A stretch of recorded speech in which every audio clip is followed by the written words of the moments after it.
Y'all, we lost a giant last week. Scott Adams passed away at the age of 68, creator of Dilbert. And we all have Dilbert cartoons that we just cherish, right? Do you love Dilbert as much as everybody?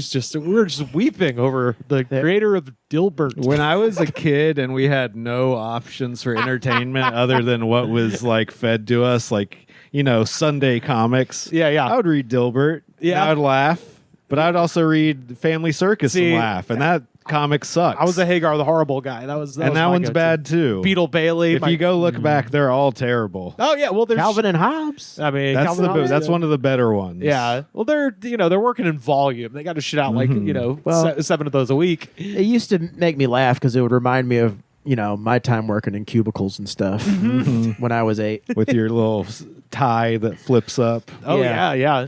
And my boss had like 2 pieces of celery hanging out of his head. I remember it made me think that's what adults go through. Yeah. I was like, boy, ennui. I remember there was like a Dilbert computer game. Oh yeah. And there was a TV show.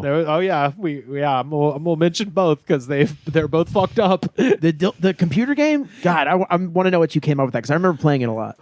Scott Adams died of prostate cancer last week at his home in Pleasanton, California. Rose to fame in the early 90s with his comic strip Dilbert, satirizing white-collar culture based on his own experiences working in offices. And in his early years, Adams went to a hypnotism school. Sorry? He went to a hypnotism school. That's a thing? Yeah. So he went to the wizarding world of hypnotism in the Bay Area. Oh, okay. And he said there was like 8 or 10 campus. I would have assumed Florida, but okay. Oh no, he's California through and through, which I think adds to like the weirdness that his tale takes. It's this kind of funk that you only get from out here. If he was from anywhere else, it wouldn't have gone. Is he from the Bay Area? Yeah. He's from like Pleasanton. So is he like one of those like responses to the hippie culture, like where he became weirder? He became like arch against hippie culture and weirder. Oh yes. Yeah. Okay. Oh, absolutely. That is classic boomer shit. Yeah. Like, oh yeah. But he went to hypnotism school, and he would not hesitate to tell you this. If you've been following Scott Adams on Twitter, which I have been, kind of just low-level hate following him for about 10 years now, ever since, he started to crack and go a little crazy. But he would mention this fact a lot, that he was a master hypnotist. There's a Dilbert calendar in here. But he also went to Dale Carnegie's How to Win Friends and Influence People training courses, called those life-changing as well. So he considered himself a hypnotist, but also he was one of those people that before they called it, The Secret, it was, So he was a leaf on a wind pretending to have a personality. Oh, yeah, absolutely. But he believed in the power of persuasion, and he specifically thought that he willed Dilbert to become the multi-million-dollar franchise that it was by influencing the public with his magic powers. And at its height, Dilbert was syndicated in 2,000 newspapers across 65 countries and spawned a number of books as well as the video game, which came out in 1999. But in 97, he bought a $1.5 million mansion, and I do mean mansion, and it's crazy that for $1.5 million in Danville, California, which is South Bay up near San Francisco, he has a giant fuck-off house in Danville, and and he had installed in his backyard a swimming pool that is shaped like Dilbert. Oh, God. Oh, dear Lord. And unfortunately, that is rather on the nose. I found it on the satellite for Google Maps, and whoever owns the house now has changed it. But, you can go back in the time machine and watch the pool change back into Dilbert. It's fucking great. But so as far as the video game Two goes, jacuzzis for his glasses. No, it's just the outline of his head, but no eyes. But apparently he did have like some sort of like castle turret with 2 windows side by side that are supposed to be his eyes, something like that. I couldn't see that from the Google satellite. I feel like he missed his window. Like now would be a good time for him to be successful. If only papers hadn't died. Because this is the age of unearned success. Oh my God. This is the time to be that person and let it drive you insane. He missed that period of being a Kardashian or some horse shit like that where it's like, oh, you're a success, for no good earthly reason, and Right. you think it's makes you a god. Oh yeah, And it makes everyone else feel insane too because Right. we're like, we have no justifiable reason to worship this person. Right. So in 1999, Adams started Scott Adams Food Incorporated, which made vegetarian microwave burritos called the Dilburrito. Oh dear Lord. I think I got the dill burrito. So that's where the video game was released at the exact same time as the Dilburrito and the Dilbert TV series. I think I threw away the burrito so I could play the video game. yeah, it came with the burrito. That's right. That's right. Like, this came with the Dilbert. The dill burrito came with the Dilbert game, and Chex had Chex Quest. Yes. I love I Chex love Quest. Chex Quest. That was Yeah. 'Cause great. It was just Doom. It's just a reskin Doom. Yeah. So the Dill Burrito was sold through health food stores. Adams said he aimed to create a healthy food product that also had mass appeal, a concept he called the blue jeans of food. I'm a thinker. People don't understand. I'm a thinker. I'm an idea man. Like he's the kind of guy who, like in the '90s, would be walking around with like a micro tape player. Yeah. Like constantly Oh. recording. I got an idea. Oh, he was walking around in the 90s, and I bet he had one. Apple pie of ventriloquists. Well, also, reminds me of the meat juice that we just talked about. This is a supplement because everything that I read of people who remembered eating the Dill Burrito, everyone talked about one thing that I'm going to mention, but also how just flavorless it was. Like they're like, it's amazing. This doesn't taste like anything. But Much like the comic strip. Yeah, exactly. The product failed to catch on, leading Adams several years and several $1 million later to sell off his intellectual property and exit the business. Adams himself later said, quote, "The mineral fortification in the Dill Burrito was hard to disguise, and because of the veggie and legume content, 3 bites into the Dill Burrito made you fart so hard your intestines formed a tail." So, very much like the Beyond Burger of today, this would apparently just give you, painful wind. Glad I didn't eat it. Now I kind of want one. I mean, now yeah. I feel like there's a dare in there somewhere. I know, right? The owner is himself that he'll give you a pink sock from farting so much. And by the way, Dilbert is the kind of comic strip that's like, you go, huh, it's funny. That's all of Like, them, though. but like you would never laugh out loud at Right. Dilbert. That the genius, like That's like Far Side, and that's it. I mean, as long it's as just- comics, though. Yeah. it's infuriating just because we know so many fucking funny people. Right. Where it's like, that's infuriating that this guy made an empire Oh, yeah. based on like very adequate drawings of very mediocre jokes. Yeah. I mean, you just got to be psychotically motivated. That's the thing. He's got the power of persuasion. That's his thing. He put a spell over everybody. At least, that was kind of his belief. So the same year as the Dill Burrito, the Dilbert animated sitcom premiered on UPN. Dilbert is coming to a cubicle near you. After I take over the world, I'll put everyone in little boxes with labels. That's impossible. No one would accept that type of humiliation. Now get out of my cubicle. You mean your box? Cubicle. Box. Cubicle. Box. Cubicle. Box. Cubicle. The countdown to Primetime's most talked about new animated series has begun. Dilbert is coming to a cubicle near you. Box. Premieres Monday, January 25th, only on UPN. And the show ran for 2 seasons and featured the voices of Daniel Stern as Dilbert, Sure. Chris Elliott, Larry Miller, and Kathy Griffin. Wow. So that was the stacked lineup there for 1999, especially. Is Larry Miller still alive? Yeah, he's got a podcast. Yeah, He's fantastic. Does he yeah, still? that's great. I believe so. Yeah. I know he had one years ago, and then he suffered some medical issue. And Oh, that- stopped. that- He's pretty old. He's yeah. not young, yeah. No, Yeah. yeah, he suffered some medical issue and stopped doing the podcast for a while. Oh, he may did he? have it again. Let's yeah. see. I haven't. I used to listen when I was delivering pizzas in Alabama, so Yeah. it's been about Yeah. 12, 13 years. So, but years later, so the show ran for 2 seasons, which is respectable. But years later, Adams and he really, like Putting up Duckman numbers. I know, right? Like, they used to rerun it on Adult Swim too. I remember, Yeah. It's so like Dilbert, Me too. Duckman, and fucking the critic. yeah, I don't think anybody hated the show. It just didn't, UPN. Most people didn't watch UPN. I think that's what we're saying. It's like it's just so milquetoast. No one really has an opinion about Right. Dilbert. Well, and it's the flaw of thinking that something that is basically like one joke per day. Yeah. That's all it is. It's 3 panels making one joke. Yeah. That you can tease that out into 22 minutes. Yeah. That never were. Well, You got me thinking about stand-up now. Yeah. People post these short clips. Yeah. The people who watch the short clips, they don't want to go out and see a comedy show. They just Right. want to watch the short clips on their phone. Right. yeah. Someone the other day said was ragging on the when comics post like the still of themselves Oh, and then yeah. the text over it. That's the new thing. Instagram loves to push a carousel right now, guys. Remember that. By the way, that was Raj Desai who taught me that. Like, I had never really thought much about that, but Raj Desai once said 20 minutes of me would be probably about the max.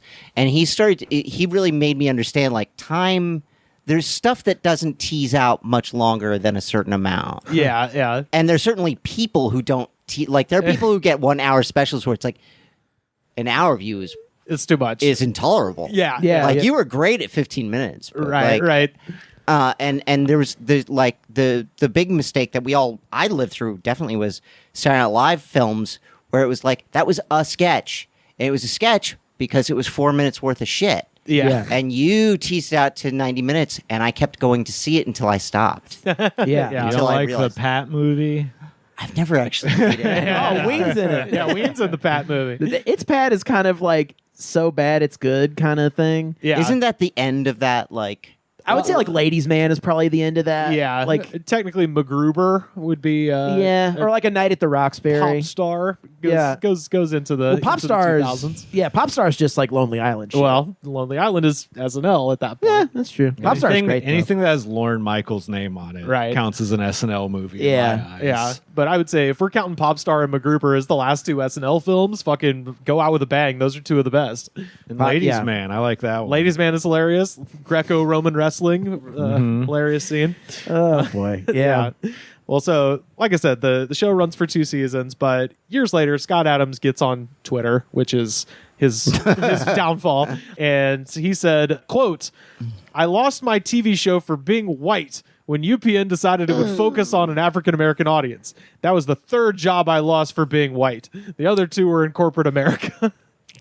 So this is when I became aware of him, was whenever he got on Twitter and it was like, to your point, Dilbert, a thing no one on earth thinks about with any part of their brain at any time. All of a sudden you're like, Yeah. he's ubiquitous. Everybody's aware of Dilbert, but everybody just kind of went, Dilbert guy's weird. Okay, what's this? It's like when Earthworm Jim guy went weird. I was like, really?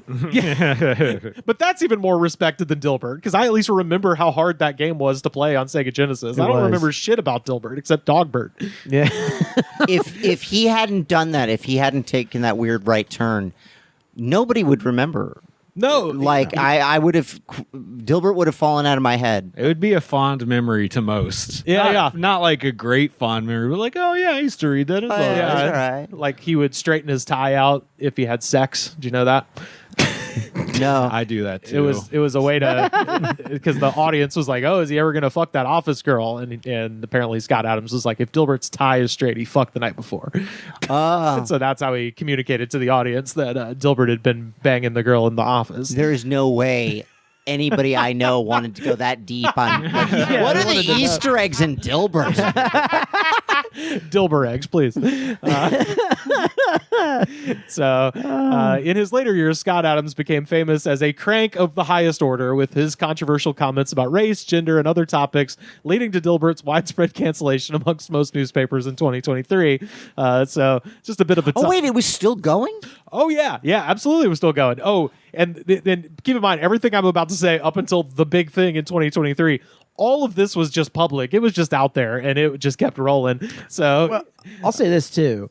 Dilbert was such a middling property that it's not like fucking like if it was super successful like Harry Potter is and he was making transphobic comments, then it would still be carried and shit. They were just like Yeah. these corporations aren't benevolent for dropping him. my suspicion about Dilbert, because I remember they had like the Dilbert a day calendar, you know what I mean? Like all that stuff. My suspicion about it is no one ever bought it for themselves. They bought it for like Yeah, it's a thoughtless gift. the corporate drones in their family. Like, oh, your life sucks and you're going to work in an Hope office. you don't kill yourself, Dad. Here's office thing. You Right. know, like I know nothing about you. I have to get a present on my way from the drugstore. Oh, you work in an office, Dilbert.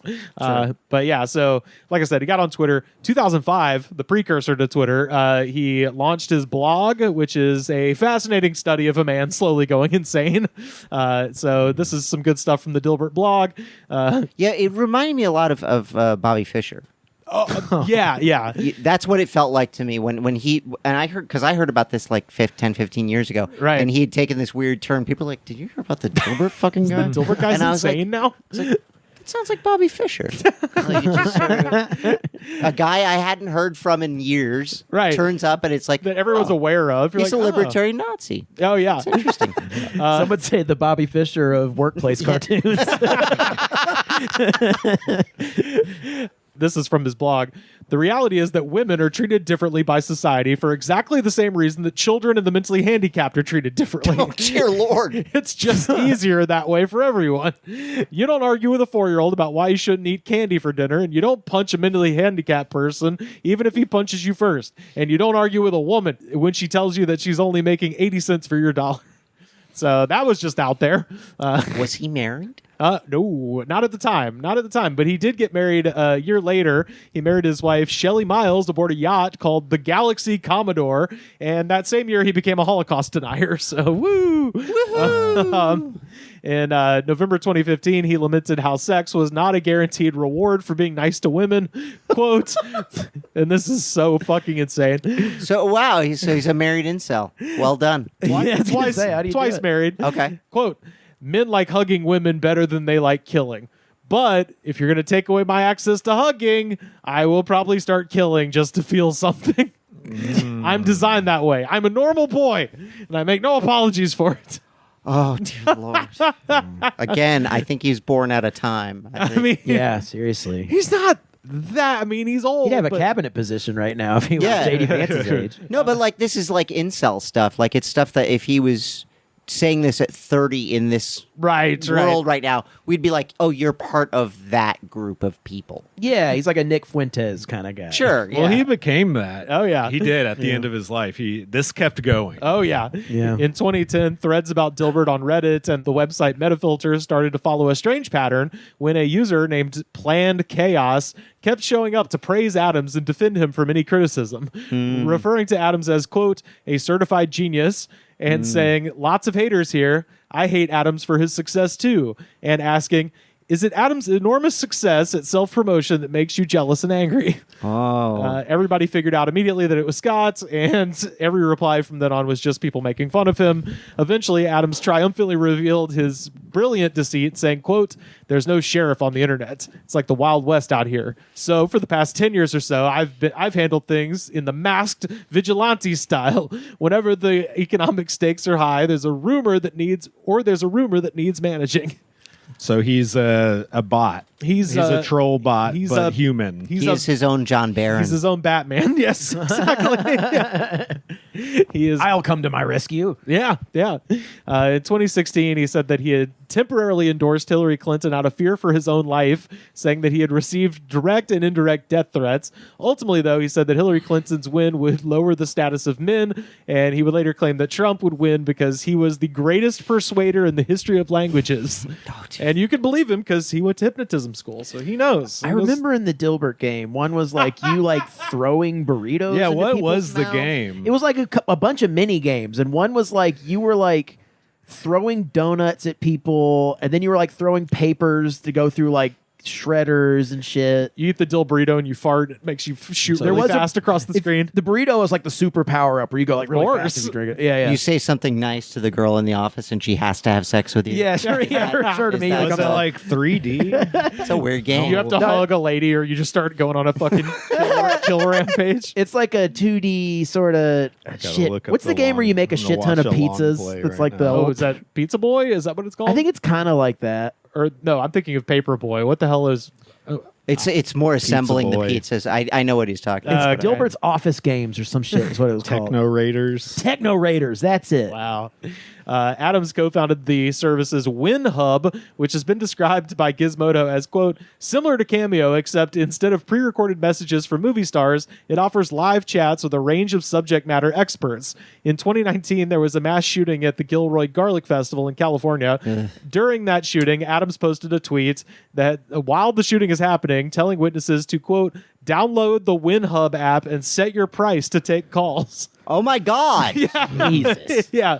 So, like, there's still people dying, and he's just like, you know what you should do? You should make some money off when CNN wants to talk to you about this. Oh dear Lord! And it was based on crypto as well. In 2020, this is fun. I like the way crypto has become the catch-all of like if there's an asshole in the world, crypto will come into the story at some point. Oh, yeah. It's become like a guaranteed. Yeah, it's similar to the Confederate flag, where you're like, if you see it, you just know this person sucks. Right. You know? My coworker tried to sell me on NFTs the other day. What the fuck? It's 2026. And then it turned out he made NFTs.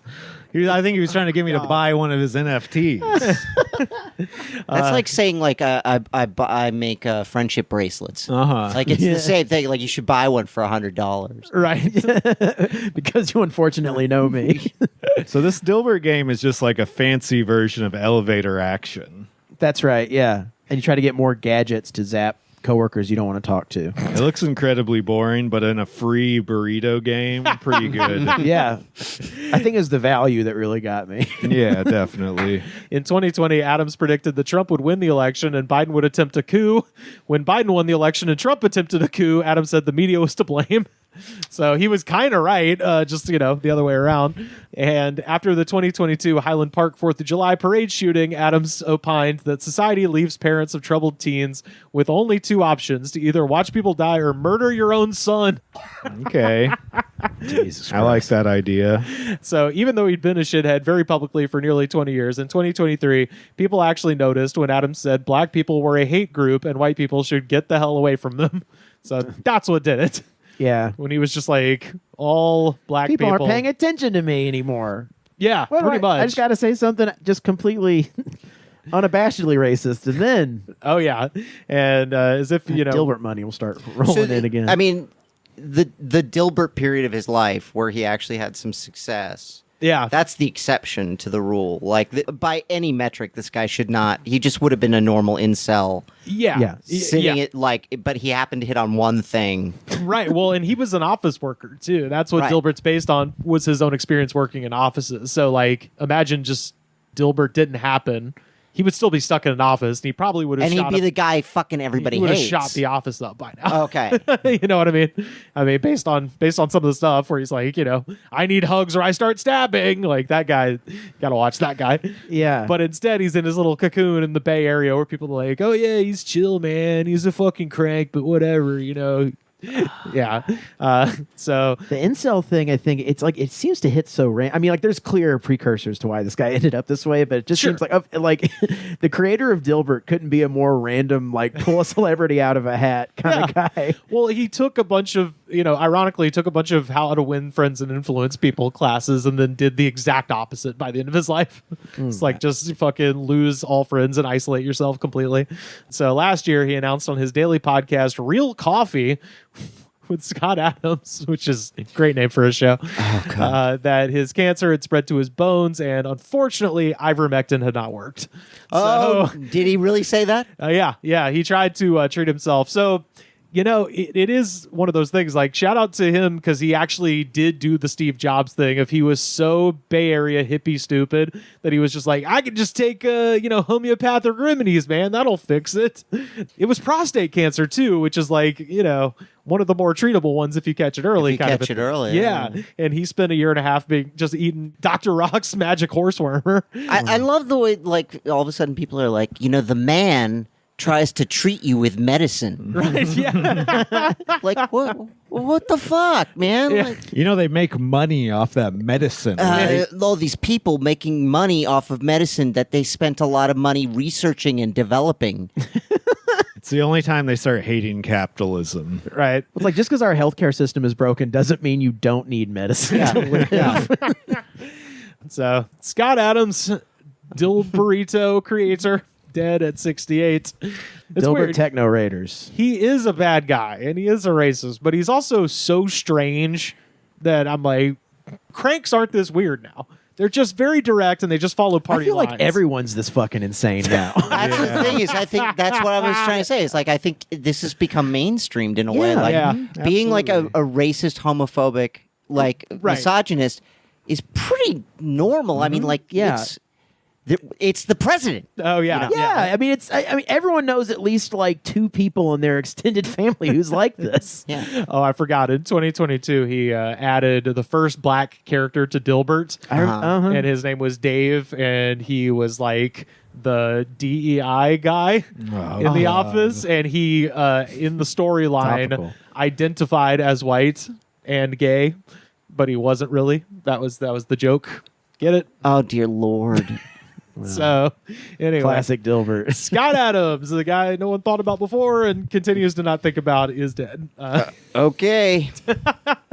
We're thinking about him. We're thinking keeping the about him. legacy alive. I got to tell you, when this episode's done, Sam, it's never coming back in the head. I mean, hey, Say it ain't so. I don't know what I'm gonna do looking at X and I will think more about Kathy. yeah. Yeah.